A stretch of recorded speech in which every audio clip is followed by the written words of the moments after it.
अच्छा, कभी आपने सोचा कि आत्मा का वजन कितना होता है, आत्मा की लेंथ कितनी होती है, आत्मा का साइज क्या होता है? कभी सोचा आपने इस बारे में? बहुत लोग मानते हैं कि आत्मा का साइज हो ही नहीं सकता, क्योंकि आत्मा कॉन्शियस चीज है। जैसे आपके विचार का साइज नहीं होता। आप कहें कि आज मेरे मन में 2.5 किलो की फीलिंग आ रही है, ऐसा कभी नहीं बोलते ना आपकी मेरी फीलिंग में वजन कितना है। या आज मेरे मन में जो विचार आया वो रेक्टेंगुलर विचार आ रहा है।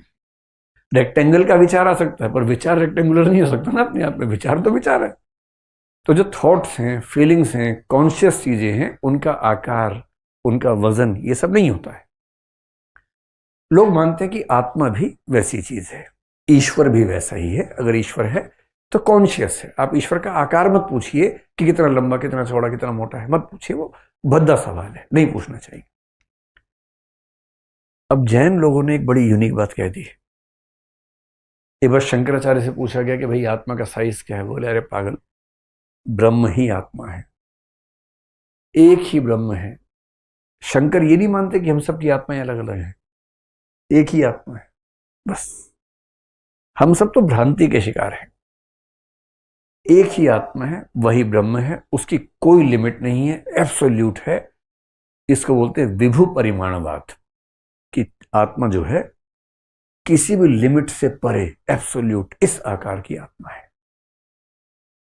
न्याय दर्शन फंस गया। उसने कहा इतनी बड़ी कर देंगे तो हर शरीर में कैसे घुसाएंगे? हर बॉडी के अंदर होनी चाहिए आत्मा। तो उसने कहा कि आत्मा होती है, बहुत छोटी सी होती है, इतनी सी होती है, एकदम इतनी सी। यही डेकार्ड फंस गया था। डेकार्ड ने कहा कि आत्मा शरीर के अंदर होती है। पूछा कहाँ होती है? तो बड़ी लंबी लंबी कहानी सुना के बोला पीनियल ग्लैंड में होती है। पीनियल ग्लैंड आजकल तो ब्रेन के एक हिस्से को बोलते हैं पीनियल ग्लैंड, उसके हिसाब से यहाँ इसके आसपास कहीं होना चाहिए था पीनियल ग्लैंड। कुछ लोग मानते हैं कि नहीं, ब्रेन के अंदर ही बोल रहा था। पीनियल ग्लैंड के अंदर आत्मा होती है। उससे पूछा अच्छा थोड़ा समझाओ जरा। शरीर और आत्मा के बीच का लिंक एस्टेब्लिश करने के लिए पीनियल ग्लैंड होता है। लोगों ने अच्छा ये बताओ, शरीर एकदम भौतिक है, आत्मा एकदम अभौतिक है, इनके बीच में कैसे कम्युनिकेशन हो रहा है? जैसे मैं यूं कहूं कि एक इलेक्ट्रिक स्टैंड है, यहां एक विचार खड़ा हुआ है। एक विचार और इस लकड़ी की मेज में कैसे बातचीत होगी? इसकी प्रॉपर्टीज एकदम अलग है, उसकी एकदम अलग है, कम्युनिकेशन कैसे होगा? तो उसने बड़ा सोच के बोला, छक्का मारा उसने 9 बॉल पे, कहा कि एक पीनियल ग्रंथि होती है, पीनियल ग्लैंड होता है, स्प्रिंग जैसा होता है। बॉडी में कुछ होता है तो इसकी मूवमेंट होती है, इसकी मूवमेंट से उधर पता लग जाता है। आत्मा में कुछ होता है तो ये मूव करती है, उससे बॉडी को पता लग जाता है। लोगों ने कहा वाह डेकार्ट, वाह क्या बताया है, कमाल ही कर दिया। बस एक बात और बता दो कि ये जो पीनियल ग्लैंड है, ये भौतिक है कि चेतन है? और बात आ गई ग्राउंड जीरो पे, क्योंकि इसका कोई जवाब नहीं है। अगर ये भौतिक है तो समस्या वहीं की वहीं है, चेतन है तो भी समस्या वहीं की वहीं है, कनेक्शन कैसे होगा? इन चीजों से बचने के लिए न्याय दर्शन ने बड़ी सुंदर बात कही कि आत्मा होती है, बहुत छोटी सी होती है। तो लोगों ने कहा फिर ये बताओ कि हाथ में चोट होती है तो फीलिंग कैसे आती है? बोले जैसे दीपक छोटा सा होता है पर प्रकाश हर जगह फैल जाता है, ठीक वैसे ही आत्मा छोटी सी होती है, किंतु उससे चेतना पूरे शरीर में व्याप्त हो जाती है। लोगों ने कहा वाह क्या एग्जाम्पल दिया है, मजा आ गया। इसको बोलते हैं अणुपरिमाणवाद, कि आत्मा एटॉमिक साइज की है, एटम जैसे साइज की है, छोटी सी है, पूरी बॉडी में उसका इफेक्ट रहता है, लेकिन साइज बहुत छोटा है। हालांकि न्याय दर्शन से अगर आप पूछेंगे कि आत्मा का साइज निकाला कैसे, और या ये सवाल पूछेंगे कि अगर साइज है तो भौतिक होगा, क्योंकि साइज तो भौतिक चीज का होता है, तो बहुत मुश्किल सवाल है। हालांकि न्याय दर्शन की जो आत्मा है वो कुछ कुछ भौतिक है, तो वो शायद बच जाएंगे, बाकी लोग नहीं बच पाएंगे।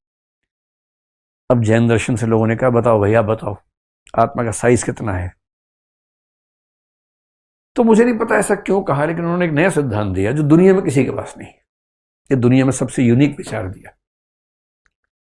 शंकराचार्य ने इस विचार का बड़ा मजाक बनाया। क्या विचार दिया? उन्होंने कहा कि आत्मा का जो आकार है वो शरीर के आकार के बराबर होता है। जैसे शरीर में आत्मा होती है, उस शरीर के आकार की ही आत्मा हो जाती है। लोगों ने अपना माथा ठनका, बोले ठीक से समझाओ, भी नहीं समझ आ रहा है। तो बोले सिंपल है, शरीर जितने आकार का है उसी आकार की आत्मा है। आत्मा को समझिए जैसे पानी है, जिस पात्र में जाता है उसी आकार का हो जाता है, उसी तरह से आत्मा भी जिस शरीर में जाती है उस आकार की हो जाती है। फिर समझाने के लिए बोले, पिपीली का पुद्गलम प्राप्य पिपीली का भवती, हस्ती पुद्गलम प्राप्य हस्ती भवती। ये देखने में आतंकवादी वाक्य लग रहा है, बहुत आसान है, इसका मतलब बहुत आसान है। पिपीली का होती है चींटी, पुद्गल का मतलब शरीर, पुद्गल का मतलब भौतिक, तो यहां शरीर के सेंस में। चींटी का शरीर प्राप्त होता है, पिपीली का भवती, तो आत्मा चींटी जैसी हो जाती है। हस्ती का मतलब होता है हाथी, हाथी का शरीर प्राप्त होता है तो हाथी जैसी हो जाती है। तो जो आत्मा है, आत्मा का साइज उस शरीर के साइज के मुताबिक एडजस्ट होता है जिस शरीर में वो होती है। तो लोगों ने बड़ा मजाक बनाया, बोले अच्छा इसका मतलब अगर कोई बच्चा मोटा हो जाए खा खा के, उसकी आत्मा बढ़ती जा रही है, इसका मतलब तो अगर शरीर से आत्मा ऐसे बढ़ेगी, और इसका मतलब जब बच्चा बड़ा तो उसकी आत्मा भी बढ़ रही है साथ साथ। तो जैन दर्शन के लोगों ने कहा भैया थोड़ा ठीक से समझो, ये मजाक नहीं है। लेकिन जो विस्तार है आत्मा का वो भौतिक वस्तु के विस्तार जैसा नहीं है। कैसे? जैसे ये फोन जहां है, जिस भी जगह पर है, क्या ठीक उसी जगह पर ये पेन हो सकता है? नहीं हो सकता। ये हटेगा तो पेन यहां आ सकता है। जब तक ये फोन यहां पर है, ये पेन नहीं जा सकता इसके अंदर, क्योंकि दो अलग भौतिक वस्तुएं हैं। और भौतिक वस्तुओं का विस्तार एक्सक्लूसिव होता है, एक दूसरे में जुड़ नहीं सकता है। आत्मा का जो विस्तार है वो वैसा नहीं है। जैसे इस कमरे में एक लाइट, उन्हीं के एग्जांपल दे रहा हूं, उस समय लाइट नहीं होती तो उस समय दीपक होता था, तो मैं दीपक के बदले बल्ब लगा रहा हूं। इस कमरे में एक लाइट हमने ऑन की मान लीजिए, तो वो लाइट एक जगह तक रहेगी, पूरे में फैल जाएगी, पूरे में फैलेगी। फिर आपने पीछे की साइड में एक लाइट और ऑन कर दी। अब इन दोनों लाइट्स का प्रकाश एक्सक्लूसिव है या मर्ज हो गया आपस में? मर्ज हो गया। ठीक वैसे ही आत्मा का जो विस्तार है वो आपस में मर्ज होने वाला है। वो भौतिक विस्तार की तरह नहीं है, एक्सक्लूसिव नहीं है। और इसका मतलब थ्योरेटिकली उन्होंने कहा कि एक शरीर में एक से ज्यादा आत्माएं भी साथ साथ हो सकती हैं। हालांकि ऐसा होता नहीं है, पर दो आत्माओं का एक जगह पर होना, इसमें कोई कॉन्ट्राडिक्शन नहीं है, क्योंकि उनका विस्तार भौतिक वस्तु के विस्तार जैसा ना होकर के अमूर्त वस्तु के विस्तार जैसा है, चेतन वस्तु के विस्तार जैसा है। इस सिद्धांत को कि शरीर के अनुसार उसका आकार बनता है, इसको भारत में बोलते हैं मध्यम परिमाणवाद, जो कि शंकराचार्य के विभु परिमाणवाद और न्याय दर्शन के अणु परिमाणवाद के बीच की स्थिति है। न्याय क्या बोल रहा है? छोटी सी आत्मा होती है। शंकर क्या बोल रहे हैं? पूरे ब्रह्मांड को एक आत्मा, मतलब वो स्पेस में नहीं कहना चाह रही कि उसको हम समझें, लेकिन अगर समझें तो एब्सोल्यूट है, कोई लिमिट नहीं है उस आकार की। ये क्या बोल रहे हैं? शरीर के आकार के अनुसार आत्मा होती है, और इसीलिए हाथ में भी चोट लगे तो फील होता है, पैर में लगे तो फील होता है। इसका मतलब आत्मा पूरे शरीर के साथ संपर्क में रहती है, और इसी विचार को उन्होंने मध्यम परिमाणवाद कहकर। अच्छा, ये बात सुन के अजीब सा लग रहा होगा, आपने बचपन में सुना होगा, नैनम चंदंति शस्त्राणि नैनम दहति पावकः न चैनम क्लेदयन्त्यापो न शोषयति मारुतः। शुद्ध बकवास है, कुछ नहीं है। इसका मतलब ये होता है कि जो आत्मा है, आत्मा समझती है क्या है आत्मा? कभी देखी है आत्मा आपने? नहीं देखी है ना, मतलब सुनी सुनाई बात है ना। चलिए, इसका मतलब जो आत्मा है, नैनम छिंदन्ति शस्त्राणि, उसे शस्त्र काट नहीं सकते। नैनम दहति पावकः, उसको अग्नि जला नहीं सकती। न चैनम क्लेदयन्त्यापो, न पानी उसको भिगो सकता है। न शोषयति मारुतः, न हवा उसे सुखा सकती है। आत्मा ऐसी है। लेकिन इससे पता क्या लगा? आत्मा ऐसी नहीं है, ऐसी नहीं है ये पता लगा। कैसी है ये कहां पता लगा? जैसे आप किसी से पूछे कि भाई उस व्यक्ति के बारे में बताओ, वो व्यक्ति 7 फुट का नहीं है, वो व्यक्ति 4 फुट का भी नहीं है, वो मोटा भी नहीं है, वो बहुत पतला भी नहीं है, वो नॉनवेज भी नहीं खाता है, वो घास भी नहीं खाता है। तो है क्या, बताओ तो सही। तो ऐसे बताने से क्या होगा? कुछ हाथ लगा आपके? लेकिन बाबा लोग बड़े खुश होते हैं, क्या बता दिया ना, चैनम क्लेदयन्त्यापो, आपको पता नहीं क्या बता दिया। यहाँ पे जो धार्मिक प्रकृति के लोग हैं ना, मैं देखता हूँ उनके चेहरे पे ऐसा भाव कभी कभी आता है कि ये तबाह करके मानेगा हमें। और मैं सच में चाहता हूँ, सच में मैं सच में ये चाहता हूं कि अंधविश्वास ना रहे, है ना, अंधविश्वास भी ना रहे, लेकिन अंधविश्वास तो नहीं बचे। तो कहने वाले कहते हैं, बाबा लोग कहते हैं कि हमारा शरीर भौतिक है, चेतना भिन्न वस्तु है। भौतिक शरीर से चेतना का संबंध कैसे बनाए?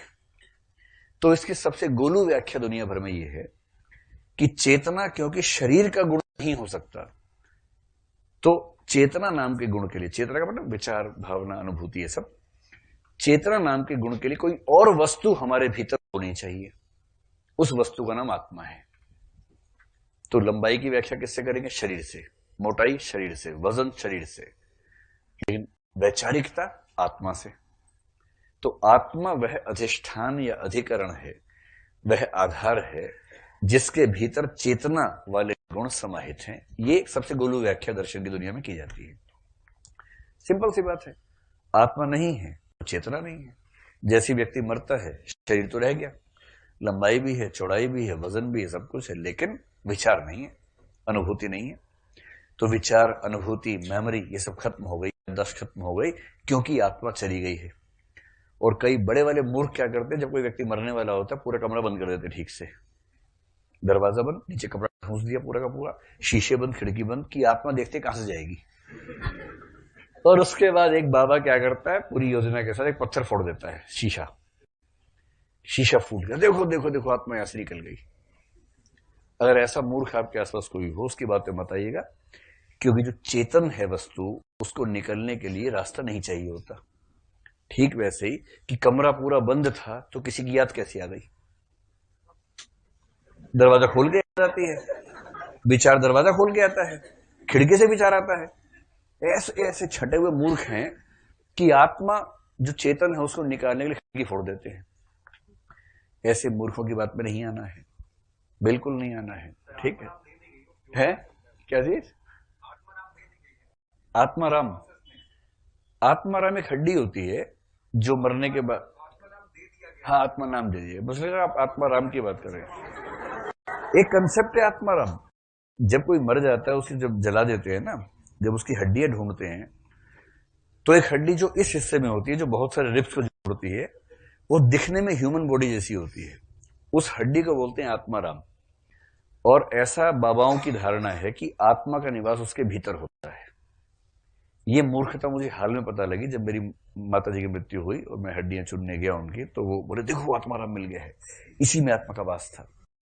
मेरा मुंह मन हुआ उसका मुंह झोंसे को दो लगाऊं कस के, कमबख्त को।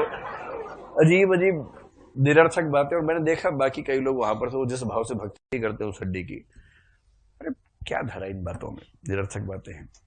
बहरहाल, तो मैं आपको केवल एक एग्जाम्पल देके थोड़ा समझाना चाह रहा हूं कि ये क्या कहना चाह रहे हैं। आप लोग ये बात मानते हैं कि हमारे अंदर विचार है, हम कैलकुलेशंस करते हैं, सोच पाते हैं, लिख पाते हैं, विचार इतने अच्छे अच्छे कर लेते हैं। जिस दिन कैलकुलेटर बना और जिस दिन कंप्यूटर बना, उस दिन चेतना वालों की हवा निकल गई। कंप्यूटर हमसे बेहतर सोचता है। आप रीजनिंग का कोई सवाल देंगे, हमसे फास्ट करेगा और हमसे ठीक करेगा। चेस खेल के देखिए कंप्यूटर के साथ, मजा लेके जीत जाए। उसकी भाषा की पकड़ हमसे बेहतर है, उसकी मेमोरी हमसे बेहतर है। जितना वो याद कर सकता है अपनी हार्ड डिस्क में, उतना हम याद नहीं कर सकते अपनी हार्ड डिस्क में। हमारी मेमोरी कभी कभी ठीक से रिट्रीव नहीं हो पाती है। देखा कुछ था, याद कुछ हो रहा है, अरे यार देखा हुआ लग रहा है, कौन है कौन है कौन है। कंप्यूटर ऐसा कभी नहीं बोलता कि देखा हुआ लग रहा है, तुरंत बताता है कि ये वो है। रिट्रीवल ऑफ मेमोरी उसका हमसे बेहतर है। ये सारी चेतन क्रियाएं कंप्यूटर करता है, और उसके कंप्यूटर की पूरी बॉडी में कोई आत्मा नाम की वस्तु नहीं है। क्या सुना कि 3 GB की आत्मा लगा दो इसके अंदर। इसकी रैम इतनी है और इसकी आत्मा इतने GB की लगाई। कुछ सुना आपने? रैम लगाया, हार्ड डिस्क लगाई, ALU लगा दी, CPU के अंदर जितने भी यूनिट्स हैं वो सब लगाई, और वो सब चेतन क्रियाएं करने लग गया। अगर कंप्यूटर या कैलकुलेटर चेतन क्रियाएं कर सकता है, तो इसका मतलब है कि केवल भौतिक वस्तुओं का समूह एक खास अनुपात में होने पर चेतन क्रियाएं कर सकता है। यदि कंप्यूटर कर सकता है, तो मनुष्य का मस्तिष्क क्यों नहीं कर सकता, न्यूरॉन्स क्यों नहीं कर सकते हैं? और यदि कर सकते हैं, तो चार्वाक या मार्क्स की यह बात क्यों हम खारिज कर देंगे पूरी तरह से कि चेतना किसी आत्मा का गुण नहीं है, केवल हमारे भौतिक मस्तिष्क का ही एक गुण है, एक अभिव्यक्ति है। उनका ये स्टैंड पॉइंट है। मैं ये नहीं कह रहा कि आप इन बातों को माने, लेकिन हाँ, सारे पक्षों को सुनेंगे तो अंदाजा रहेगा कि दुनिया में लोगों ने कैसे कैसे सोचा है। आत्मा को मानने वाले भी कम नहीं है। कई तो पुनर्जन्म होता है, मेरठ में तो बहुत ज्यादा होता है पुनर्जन्म। मैंने बहुत सारी कहानियां पढ़ी मेरठ के बारे में, अखबार में छपती हैं कि एक 3 साल का बच्चा अचानक उठा, चलने लगा, लोग पीछे पीछे जा रहे हैं, फिर बस में चढ़ गया, लोग पीछे पीछे चढ़े, दूसरे शहर में गया, उतरा बस स्टैंड से, 6-7 गलियां पार करके एक बुढ़िया के पास जाके बोला, जानकी कैसी हो? और जानकी परेशान कि ये कौन है। फिर वो कान में ऐसी बात बोलता, जानकी शर्मा जाती है, लजा जाती है। तब पता लगता है कि ये आए हैं इतने छोटे से क्योंकि पुनर्जन्म हुआ ना भाई, पुनर्जन्म इतने होते हैं और भारत में ही होते हैं। मजे की बात यह है, बाकी देशों में नहीं हो रहे। भगवान जी की सेटिंग ऐसी है कि पुनर्जन्म भारत में ही ज्यादा हो रहे हैं, बाकी देशों में हो नहीं रहे। मतलब बाकी में हुए, लेकिन वो इतने कम है कि उसको आप मतलब सब्सटैंटिव फिगर नहीं मान सकते, बहुत सीमित सी संख्या है। तो इसलिए मार्क्सवादी लोग कहते हैं कि भौतिक पदार्थ से चेतना पैदा होती है, शरीर से ही विचार पैदा होते हैं, और भौतिक परिस्थितियों से ही हमारे विचार तय होते हैं। और भौतिक परिस्थिति यानी गरीबी, अमीरी, वो सब चीजें जो है उनसे। अब जो 3 नास्तिक दर्शन है उनमें से एक बहुत प्रसिद्ध दर्शन है चार्वाक। वहां से हम बात शुरू करेंगे। और जब चार्वाक का नाम सुनते हैं, जैसे मैंने आपसे चार्वाक का, आप सब उत्साहित हो गए। उत्साहित क्यों हो गए? क्योंकि हम सब अंदर कहीं ना कहीं चार्वाक ही हैं। हम ऊपर से बौद्ध हो जाते हैं, ऊपर से हम वेदांती हो जाते हैं, ऊपर से